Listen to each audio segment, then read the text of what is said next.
Welcome to my YouTube channel. Today I'm informing about EV card.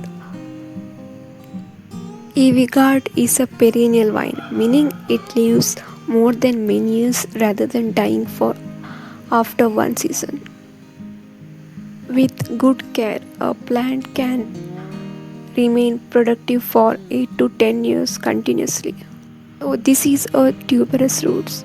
Even if the vine is cut back, a new shoots sprout from these tubers.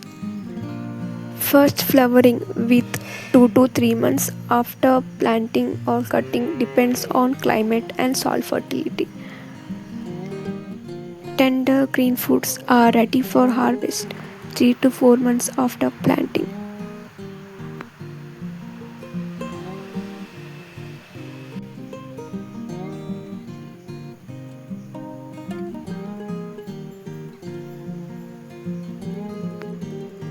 EV gourd produces fruits multiple times a year, especially during warm and rainy season.